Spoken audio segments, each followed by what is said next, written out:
नमस्कार। कैसे हैं आप सब? आप सब जानते ही हैं कि वेदांत के माध्यम से यूपीएससी को लेकर जो भ्रम और भ्रांतियां हैं उनको दूर करने की एक कोशिश की जा रही है। जो बच्चों को होते ही हैं, या वो हिंदी माध्यम वाले हों या इंग्लिश माध्यम वाले हों, हम अक्सर बहुत सारी भ्रम और भ्रांतियां हमारे माइंड में चलती रहती हैं यूपीएससी को लेकर। तो इन्हीं की चर्चा हम इस सीरीज के माध्यम से कर रहे हैं, जिसपे 2 पार्ट पहले ही अपलोड हो चुके हैं। आज हम 3rd पार्ट पर चर्चा करने वाले हैं। उसका टॉपिक है कि आप अगर कहना चाहें तो हिंदी माध्यम वर्सेस इंग्लिश माध्यम भी अब आप कह सकते हैं, या फिर अगर हम कहना चाहें तो हम दूसरी भाषा में कह सकते हैं कि जो हिंदी माध्यम वाले बच्चे को अलग सा भ्रम रहता है, एक उसके दिमाग में एक सोच, एक डर हमेशा चलता रहता है कि इंग्लिश माध्यम चुनूं या हिंदी माध्यम चुनूं, क्या लूं। सबसे पहले शुरुआत में तो ये चीजें उसके दिमाग में चलती हैं। सही कह रहे हैं आप, क्योंकि बहुत सारी चीजें कि भाई ज्यादा रिजल्ट इंग्लिश माध्यम के आ रहे हैं, अगर मुझे इंग्लिश नहीं आती तो मैं यूपीएससी क्रैक ही नहीं कर सकता। अगर मैंने, और दूसरा भ्रम ये वाला कि अगर मैंने इंग्लिश सीख ली तो मैं यूपीएससी क्रैक कर लूंगा, बिल्कुल मुझे बनने से कोई रोक नहीं सकता, मुझे कोई रोक नहीं सकता। तो बहुत सारी भ्रम और भ्रांतियां हिंदी माध्यम को लेकर या फिर और भी बच्चों को लेकर बहुत सभी एस्पिरेंट्स के मन में चीजें चलती रहती हैं कि हम क्या माध्यम चुने, कौन सी भाषा का चुनाव करें। तो आज उसी पर हम बात करने वाले हैं। ना सिर्फ हिंदी भाषा के बारे में हम आपको पर्टिकुलर एक टारगेट कर रहे हैं कि आप हिंदी भाषा ही चुनिए, आप कोई भी भाषा चुन सकते हैं। आप उर्दू में एग्जाम दे सकते हैं, ऐसा नहीं है कि उर्दू में रिजल्ट नहीं आता। आप उड़िया चुन सकते हैं। जो संविधान में 22 भाषाएं दी गई हैं उनमें से किसी में भी हम एग्जाम्स दे सकते हैं, बशर्ते कि आपकी भाषा पर पकड़ बहुत मजबूत हो। आज इसी भ्रम और भ्रांति को लेकर हम मोहित जी से चर्चा करने वाले हैं। तो पहला सवाल उनसे करते हैं कि सर, क्या भय है अंग्रेजी को लेकर बच्चों के माइंड में? बिल्कुल, जैसे कि मैम आपने शुरुआत में बताया कि बच्चे सोचते हैं कि हम अंग्रेजी सीख लें तो हम आईएएस या सिविल सर्विस जल्दी से कर पाएंगे, या फिर हिंदी माध्यम वालों के विशेषकर बच्चे के मन में ये होता है कि हम इंग्लिश नहीं सीखेंगे तो समझो एग्जाम नहीं निकाल पाएंगे। तो देखिए उनका डर भी लाजमी है। तो देखिए कुछ कारण है कि हम इंग्लिश माध्यम को ज़्यादा प्रायोरिटी क्यों मानते हैं, हिंदी माध्यम को कम मानते हैं। देखिए शुरुआत में क्या होता है कि हम अंग्रेजी से दबे हुए हैं। अंग्रेजी से दबे हुए मतलब कि हम अंग्रेजों के शासन में रहे हैं शुरुआत से ही।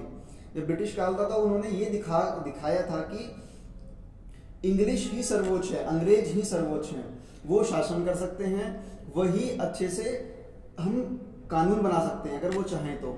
वो ऐसा सोचते थे, तो वही परसेप्शन, वही मानसिकता हमारे भारतीयों के मन में, वही हमारे हिंदी माध्यम के मन में बसी हुई है, रची बसी हुई है कि हम नहीं उभर पाते इस मानसिकता से। उनका कारण भी सही है, उस मानसिकता को नहीं एकदम से बदला सकता। सही कह रहे हैं आप सर, बिल्कुल। हाँ, क्योंकि अभी हम देखते भी हैं कहीं, जैसे हम कहीं फंक्शन में जा रहे हैं या फिर किसी से बात करनी हुई, हम अगर इंग्लिश नहीं बोल रहे तो बड़ा लैक फील करते, अपने आप को बहुत दबा महसूस करते। चाहे हम कितनी ही अच्छी हिंदी बोल लें, अपने आप को बहुत अच्छा एक्सप्रेस कर लें हिंदी में, पर फिर भी ये रहता है कि पढ़ाई बेशक हमने 12वीं तक की हो, पर इंग्लिश बोलनी आनी चाहिए। इंग्लिश बोलनी आनी चाहिए, बिल्कुल। इंग्लिश बोलने वाले को हम ये समझते हैं कि वो पढ़ा लिखा है। हाँ, लेकिन ऐसा नहीं हो सकता, हमेशा नहीं होगा ऐसा कि वो पढ़ा लिखा हो। एक हिंदी भाषा बोलने वाला व्यक्ति भी, जिसको अच्छे से भाषा का ज्ञान हो, हिंदी क्या हो, अन्य क्षेत्रीय भाषाएं भी अगर वो बोलता है, तो अगर उसको अच्छा सा ज्ञान है भाषा का, तो समझिए वो अच्छा वक्तव्य है, वही अच्छा वक्ता भी है। और सुनने लायक व्यक्ति वही है वास्तव में जो अच्छा बोलता हो। भाषा का कोई मैटर नहीं करता है। वो कहने का तात्पर्य है कि भाषा इतनी प्रभावशाली होनी चाहिए, आपको उसको बोलने का तरीका इतना प्रभावशाली होना चाहिए कि सामने जो बैठा है बस वो मंत्र मुग्ध हो जाए। बिल्कुल बिल्कुल सही कह रहे हैं। एक कारण जैसे कि हमने जाना भी आपसे कि हिंदी माध्यम वाले ये सोचते हैं कि इंग्लिश कुछ नहीं कर पाएंगे इंग्लिश के बिना। देखिए ऐसा होता है कि नहीं कर पाएंगे, लेकिन हमें इंग्लिश को एकदम से बाइकआउट भी नहीं करना है, उसके साथ सोतेला व्यवहार भी नहीं करना है। और उसके साथ ऐसा, जब हम हिंदी नहीं सीख सकते, इंग्लिश नहीं सीख सकते हैं, तो हमें हिंदी सीखने का प्रयास करना चाहिए। हिंदी सीखने का प्रयास का मतलब कि अच्छी भाषा सीखने का प्रयास। बिल्कुल। तो अगर हम जान पाए कि बच्चों के मन में सबसे ज़्यादा सवाल होते हैं कि सर इंग्लिश वाले ज़्यादा निकलते हैं, इंग्लिश वालों का रिजल्ट अच्छा जाता है। देखिए सबसे पहले क्या होता है कि इंग्लिश वाले ज़्यादा निकलते तो हैं, लेकिन लगभग पूरे 50% इंग्लिश से निकलते हैं। ये कारण होता है। फिर बच्चों के मन में डर हो जाता है कि इंग्लिश वाले ज़्यादा निकल रहे हैं। तो ये डर है बच्चों के मन में कि इंग्लिश ऐसा एक सब्जेक्ट है, वो सब्जेक्ट मानते हैं इंग्लिश को वास्तव में। ये मुंह से बात निकल गई कि सब्जेक्ट मानते हैं इंग्लिश को, बल्कि वो भाषा है। जैसे हिंदी भाषा है वैसे ही इंग्लिश भाषा है, तो उसको हमें समझना है हिंदी को भी उस तरीके से कि हाँ हिंदी भी भाषा ही है। हाँ। सबसे पहले हमें डर निकालना पड़ेगा अपने मन में से। चलिए, तो अगर हम आपसे मैम जानना चाहें कि क्या मानते हैं सफल, मतलब कि ऐसा क्यों होता है, ऐसा कि बच्चे क्यों समझते हैं, ऐसा क्या कारण रहता है कि इंग्लिश को हम प्रायोरिटी दें, या फिर इंग्लिश माध्यम वालों का रिजल्ट ज़्यादा क्यों आता है? बिल्कुल सही पूछ रहे हैं मोहित जी ने, बिल्कुल सही जवाब या सवाल किया है, बिल्कुल सॉरी, सवाल बिल्कुल सही है उनका कि, और आप सबका भी मानना बिल्कुल ठीक है कि इंग्लिश माध्यम से सिलेक्शन बहुत ज़्यादा है, यानी कि आप कह सकते हैं कि बहुत ज़्यादा रिजल्ट आता है इंग्लिश माध्यम से। सबसे बड़ी बात तो हिंदी माध्यम या फिर अन्य भाषाओं में फॉर्म ही कम फिल किए जाते हैं। बिल्कुल सही कह रहे हैं आप। जब फॉर्म फिल कम किए जाएंगे तो सिलेक्शन भी कम ही होगा, परसेंटेज उनसे कम ही होगी। ज्यादातर साइंस बैकग्राउंड से होते हैं, इंजीनियरिंग बैकग्राउंड से होते हैं, और ये सारे जो इनका बैकग्राउंड होता है वो शुरू से ही इंग्लिश में होता है। बिल्कुल, ये टेक्निकल सब्जेक्ट्स हैं जो इंग्लिश में ही होते हैं प्रॉपर्ली। हाँ, तो दूसरा कारण आप ये कह सकते हैं कि इंग्लिश से इस कारण भी और सिलेक्शन होते हैं, और आधा आप, मैं रियलिटी बताऊं तो डर की वजह से बच्चा इंग्लिश में, उसको अगर अच्छी इंग्लिश नहीं भी आती है ना तो वो कोशिश करता है मैं सीख लूं कि आईएएस या यूपीएससी क्रैक करने के लिए मुझे यही जरूरी है कि मुझे इंग्लिश आनी चाहिए, और मैंने इंग्लिश सीख ली तो मैं यूपीएससी क्रैक कर सकता हूँ। थर्ड आप बात कहेंगे कि जो हमारी एकेडमिक एजुकेशन है सर, आर्ट साइड वालों की जो एकेडमिक एजुकेशन है और साइंस बैकग्राउंड वालों की और इंजीनियरिंग वालों की शुरू से ही बहुत डिफरेंस होता है। बिल्कुल सही कह रहे हैं। आर्ट साइड वाले शुरू से ही रट्टाफिकेशन पे काम करते हैं। बिल्कुल, रट्टाफिकेशन, मैं आपको छोटा सा एक इंसिडेंट भी बताती हूँ, अपने साथ ही हुआ।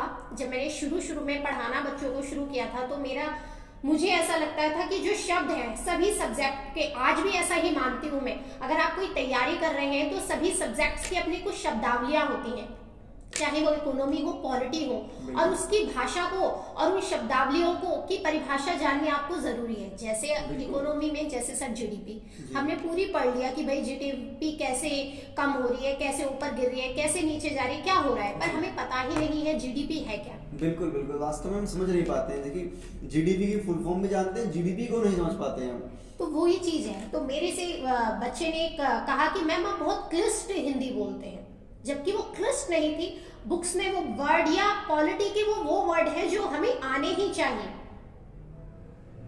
और इंग्लिश में क्या है सर, एक तो लिखने में बहुत आसान है जी, बिल्कुल, वो लिखने में भी बहुत आसान है, बिल्कुल। वो लोग पॉइंट टू पॉइंट काम करते हैं, हम शुरू से ही पन्ने भरने वाला काम करते हैं हिंदी माध्यम वाले। उनके साथ अगर मैं गलत नहीं हूं तो उनके साथ एक ऐसा भी होता है कि वो साइंटिफिक तरीके से पढ़ते हैं। हाँ, वो शुरू से ही तार्किकता से पढ़ते हैं सर, किसी भी चीज को तर्क पे तोलते हैं, और यूपीएससी की अल्टीमेट मांग ही ये है कि आप तर्क पे तोले चीजों को, साइंटिफिक तरीके से पढ़ा हुआ हो, साइंटिफिक तरीके से लिखा गया हो। हाँ, क्योंकि वो प्रॉब्लम सॉल्वर चाहता है कि कोई भी चीजें हैं तो वो रीजन सबको पता है कि भाई ठीक है कि ये प्रॉब्लम है, आप उस पे अच्छा तर्क दीजिए या फिर काम कीजिए, उसको प्रॉब्लम को सॉल्यूशन दीजिए। आप पूरा पन्ना लिख रहे 10 से 20 शब्दों का, जैसे हम एकेडमिक एजुकेशन में या फिर यूनिवर्सिटी में पन्ने भरते हैं, नहीं भरते हैं सर कि भाई हमने 20 पन्ने भरे, जिसने जितना ज्यादा पन्ने भर दिए उसकी उतनी ज्यादा परसेंटेज। बट यूपीएससी में ऐसा नहीं है, वो पॉइंट टू पॉइंट बात चाहता है, वो चाहता है कम शब्दों में ज्यादा बात। और यही कारण मैं मानता हूँ कि शायद मैं गलत नहीं हूँ तो, कि साइंस बैकग्राउंड वाले या फिर आईआईटी या फिर आईआईएम से या फिर डॉक्टर इंजीनियर ज्यादा वर्चस्व दिखा रहे हैं सिविल सर्विसेज में। हाँ, शायद यही है। हाँ बिल्कुल सर, ये बिल्कुल आपने सही, क्योंकि उनके शुरू से ही वो चीज रच बस चुकी है उनके लिए साइंटिफिक तरीके से पढ़ना एक आदत बन चुकी होती है, और वो आर्ट साइड वाले सब्जेक्ट्स पढ़ना एक तरीका ईजी लगता है उनको।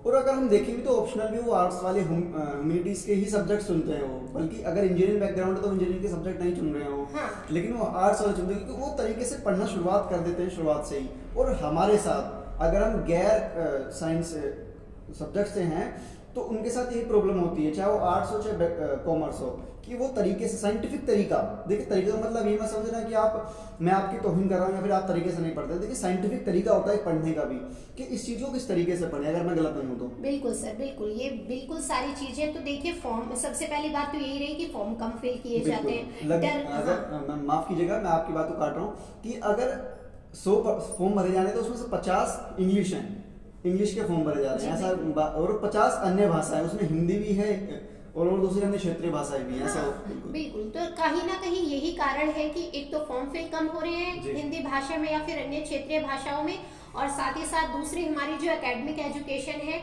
और जो साइंस बैकग्राउंड या इंजीनियरिंग बैकग्राउंड वालों की है वो थोड़ा सा डिफरेंस है। हमारा माइंडसेट भी शुरू से अलग रहता है। अगर वही माइंडसेट हम यूपीएससी की तरह ढाल लें तो हम बिल्कुल सेलेक्ट हो सकते हैं। ना सिर्फ सिलेक्शन यूपीएससी ने हिंदी में दिए हैं, हिंदी में बहुत सारे लोग हैं जो सेलेक्ट हुए सर, बिल्कुल टॉप भी किया है, टॉप 10 में भी आए हैं, और ना सिर्फ हिंदी से बल्कि अन्य भाषाओं से भी अन्य सिलेक्शन भाषाओं से, हुआ। बिल्कुल सही कह रहे हैं आप, बिल्कुल। बस ये है कि उन्होंने यूपीएससी की मांग की तरह अपने आप को ढाल लिया। जो चीज एकेडमिक में रही वो चीज उन्होंने नहीं ढाली। और सबसे बड़ी बात अगर मैं सर आपसे कहूं, जो हमारे हिंदी माध्यम वाले बच्चे हैं उन्हें एक अलग गुरूर सा और रहता है कि भाई हिंदी ये तो इजी है, हो जाएगी। और ना तो उन्हें अच्छी अपनी भाषा का, ना ही तो वो अच्छी हिंदी बोलते हैं और ना ही अच्छी इंग्लिश। बिल्कुल बिल्कुल, वो कुछ भाषाओं मतलब दोनों को मिक्स करते हैं, वो मिक्स करते हैं। बिल्कुल। तो दूसरी बात आपसे यही कहना चाहेंगे कि जो आप अपनी भाषा पे है ना काम करना शुरू कीजिए। इस में मत रहिए कि भाई हिंदी है, हिंदी आराम से हो जाती है। नहीं, हिंदी लिखने का और बोलने का भी एक तरीका होता है। इतनी अच्छी हिंदी बोलनी चाहिए आपको कि आप सामने वाले को, फिर वही बात दोहराऊंगी, कि मंत्र मुग्ध कर दे। तो सर आप कुछ रीजन बताएंगे, कुछ आप ये बताइए कि कंक्लूड, अगर हम बच्चे को कंक्लूजन देना चाहें हिंदी माध्यम वालों को, कि किस किस पॉइंट्स पर वो काम करे जिससे वो यूपीएससी में सफल हो सके हिंदी माध्यम से या फिर अन्य क्षेत्रीय भाषा से। हाँ बिल्कुल, देखिए अब जो भी दर्शक होंगे हमारे, उनके मन में सवाल जरूर उठेगा कि हमने प्रॉब्लम बता दी और यहाँ तक कि हमने डीपली जाके ये बता दिया कि आपको इंग्लिश माध्यम से ज़्यादा सिलेक्शन क्यों होते हैं। अब देखिए हमें करना क्या है, बदलाव कहाँ करने हैं हमें। अगर हम बदलाव की बात करें तो सबसे पहला हमें बदलाव ये करना पड़ेगा कि हमें इंग्लिश के साथ ऐसा व्यवहार नहीं करना है कि वो एक सोतेला है। हाँ। हमें थोड़ी बहुत इंग्लिश तो सीखनी पड़ेगी। इंग्लिश एज ए लैंग्वेज सीखना पड़ेगा हमें। आप उर्दू सीखिए, अच्छी बात है, अलग अलग भाषाएं सीखिए, वो अच्छी बात है, लेकिन इंग्लिश भी हमें सीखनी पड़ेगी। दूसरी बात, हमें अपनी भाषा, अगर हम हिंदी माध्यम के हैं तो हमें हिंदी भाषा में अच्छी पकड़ होनी चाहिए, शब्दों का अच्छा ज्ञान होना चाहिए कि ये शब्द कहाँ पे प्रयोग होगा। या फिर उसके बाद हम आजकल कहते हैं कि हिंदी में कंटेंट कम मिल रहा है, लेकिन ऐसा नहीं है। अब तो इंग्लिश और हिंदी में कंटेंट बराबर मिलता जा रहा है। और एक बात और अगर मैं बताना चाहूँ आपको, कि शुरुआत में मैंने कहा कि इंग्लिश से हमें प्रेज नहीं करना है, इंग्लिश को वेबसाइट को हमें छानते रहना चाहिए। कहने का तात्पर्य ये कि अगर हम छोटी छोटी वेबसाइट को भी पढ़ें इंग्लिश में, और जैसे मान के चलिए कुछ करंट अफेयर का टॉपिक आया और उसको हम पढ़ें इंग्लिश में भी, ताकि समझ पाए कि वास्तव में हो क्या रहा है। हिंदी में ही पढ़िए आप, देखिए हिंदी में कंटेंट मिल जाएगा, लेकिन इंग्लिश में मत पढ़ने की कोशिश कीजिए ताकि आपको कंटेंट अच्छा मिल जाए। ये नहीं कि आपको इंग्लिश में पढ़ना है, आपको कंटेंट मिलने के बिहाफ पे आपको अपनी भाषा में लिखिए, उसको आराम से हिंदी भाषा में लिखिए ताकि आप समझ पाएं और समझा पाएं। अगर और बात की जाए तो लिखने की प्रैक्टिस करनी होगी, सबसे बड़ी बात है। हम ऐसे अलग से इस पर टॉपिक लेकर आएंगे कि मेंस की आंसर राइटिंग हम किस तरीके से करें, लेकिन हिंदी माध्यम वालों के लिए साथ सबसे समस्या यही होती है कि वो लिखने की प्रैक्टिस कम करते हैं, क्योंकि उसमें मात्राएं आती हैं और ऊपर लाइन खींचनी पड़ती है उसमें। तो इंग्लिश में ऐसा नहीं होता है, उसमें सिर्फ एक बार अगर फ्लो बनता है तो वो लिखते चले जाते हैं। लेकिन हिंदी में अगर बात करें तो उसमें मात्राएं हैं और काफ़ी सारे शब्द होते हैं जो बड़ी मुश्किल से लिखे जाते हैं।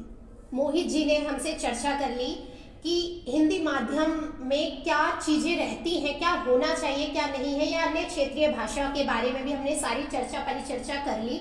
अगर हम फाइनल कंक्लूड करना चाहें तो हम कह सकते हैं कि देखिए इंग्लिश से भी आपको भागना नहीं है, सच्चाई है ये। आप अगर 30 मिनट आधा घंटा भी इंग्लिश के लिए दे देते हैं तो सफिशिएंट रहता है, जिसमें आप ग्रामेटिकली चीजें भी जानना आपको यहाँ पे जरूरी है, क्योंकि एक ग्रामेटिकली वहाँ पे पेपर होते हैं लैंग्वेज का, जिसमें वहाँ पे ग्रामेटिकली चीजें सही होनी चाहिए। और बड़ी बात ये है कि इंग्लिश भाषा बोलने में ग्रामेटिकली चीजें नहीं होती, सही कह रहे हो ना सर? बिल्कुल। वहाँ पे ग्रामेटिकली चीजें नहीं होती। तो वैसे भी आपको, जैसे हम व्याकरण कहते हैं हिंदी में और इंग्लिश में इंग्लिश ग्रामर, तो 15 मिनट आप कोई भी एक अच्छी बुक ले लीजिए जो आपको अच्छी लगती हो। बिल्कुल, वेबसाइट देख सकते हैं हम, छोटी आप वेबसाइट देख सकते हैं आसान भाषा वाली, नहीं देख सकते आपको हार्ड कॉपी में पढ़ना है तो आप एक बुक प्रेफर कर लीजिए जिसकी भाषा आपको अच्छी लगती हो। ठीक है, तो वो बुक ले लीजिए। 15 मिनट कोई भी एक एक्सरसाइज आपको पर डे सॉल्व करनी है, वो बुक खत्म हो जाए ऐसा नहीं फिर कोई नई बुक लेंगे, नहीं, उसी को रिवीजन कीजिए, उसी को रिवाइज कीजिए। 10 बुक्स लेने से बेहतर है एक बुक को ही 10 बार पढ़ना। उसी में आप इतने परिपक्व और बहुत अच्छे हो जाएंगे, क्योंकि वो आपको यूपीएससी ज्ञाता नहीं बनाती किसी भी चीज का। फिर आपको मैं रिपीट कर दूं कि वो ज्ञाता नहीं मांगती, वो नॉर्मल मांगती है कि आपको नॉर्मल चीजें पता होनी चाहिए। और दूसरी बात आती है कि वोकैब, क्योंकि हम बोलने वाली इंग्लिश कभी भी ग्रामेटिकली नहीं बोलते हैं कि हम उसमें ग्रामर का ध्यान रखते हैं सर, तो इसके लिए हमें वोकैब आनी जरूरी है। तो आप पर डे जो आप दीन दुनिया में चल रहा है उसका इंग्लिश में क्या मीनिंग होगा, या फिर आसपास की भाषा, या फिर आसपास जो आप चीजें प्रयोग करते हैं, रोज 5 से 10 वर्ड मीनिंग एक वोकैब ले रख सकते हैं आप, पॉकेट डायरी रख सकते हैं कि मुझे 10 वर्ड मीनिंग आज करने ही करने हैं। या फिर जो शब्द चर्चा में रहे उसका हिंदी नहीं इंग्लिश वर्जन आपको देखना है कि उसका इंग्लिश वर्जन, क्योंकि ज्यादातर जो यूपीएससी भी पहला ग्राफ वगैरह पूछता है इंग्लिश में, वो चर्चा में रहे शब्दों से ही पूछता है। ऐसा नहीं है कि वो बहुत पीछे से उठा के पूछ लेगा। तो जो पर डे, आज आप एक वेबसाइट देख लीजिए कि आज पर डे का न्यू वर्ड क्या है। कोई भी एक अच्छी वेबसाइट आप देख लीजिए, उसमें से 5 से 10 वर्ड मीनिंग जो पर डे के रहे। इस तरीके की बहुत सारी वेबसाइट है, आप आराम से देख सकते हैं। तो इंग्लिश को बिल्कुल भी बायकॉट नहीं करना है, और हिंदी माध्यम से सिलेक्शन होते हैं और अन्य क्षेत्रीय भाषाओं से भी सिलेक्शन हुए हैं। तो इसका डर, ये भ्रम, ये भ्रांति अपने दिमाग से निकाल दीजिए, बशर्ते कि आप अपनी भाषा में बहुत अच्छी कमांड रखते हो। सही कह रहे हो ना सर? बिल्कुल बिल्कुल सही कह रहे हैं आप। चलिए आज के लिए इतना ही, नमस्कार।